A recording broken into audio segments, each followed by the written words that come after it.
பத்திரனாவை எதுக்காக CSK team release பண்ணாங்க? அவர் தான் சிஎஸ்கேயோட ஃபியூச்சர், அவரெல்லாம் கண்டிப்பாக சிஎஸ்கே டீம் ரிலீஸ் பண்ணவே மாட்டாங்கன்னு சொன்னாங்களே, அப்புறம் எதுக்கு சிஎஸ்கே டீம் அவரை ரிலீஸ் பண்ணாங்க இப்படின்ட்டு நிறைய பேர் யோசிச்சு கொண்டிருக்கிறாங்க.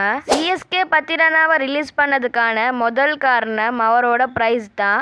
ஏன்னா லாஸ்ட் இயர் மெகா ஆக்ஷன் அப்போ சிஎஸ்கே டீம் அவரை 13 crores ரீடைன் பண்ணியிருப்பாங்க.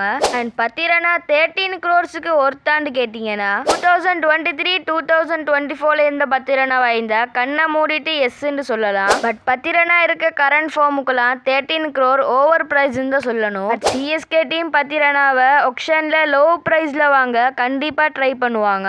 அண்ட் சிஎஸ்கே தவிர வேற ஏதாச்சும் ஒரு டீம் ஆக்ஷன்ல பத்திரனாவை வாங்க ட்ரை பண்ணுவாங்களான்னு கேட்டீங்கன்னா எஸ், கண்டிப்பா ட்ரை பண்ணுவாங்க. அண்ட் அது எந்த டீம்னு கேட்டீங்கன்னா அதுதான் கேகேஆர். அது எப்படின்னு கேட்டீங்கன்னா 2023-2024 ஐபிஎல்ல பத்திரனா சிஎஸ்கேல சக்சஸ்ஃபுல்லா இருக்கும்போது சிஎஸ்கேவோட பவுலிங் கோச் யாருன்னா டுவைன் பிராவோ. அத வேற ஞாபகப்படுத்திட்டீங்க.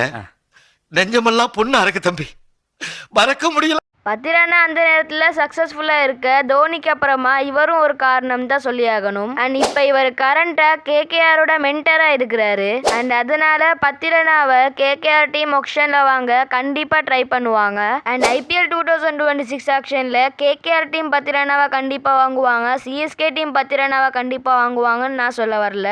யார் வாங்குவான்னு ஆக்ஷன் காட்டியும் நாங்கள் பொறுத்து இருந்து தான் பார்க்கணும்.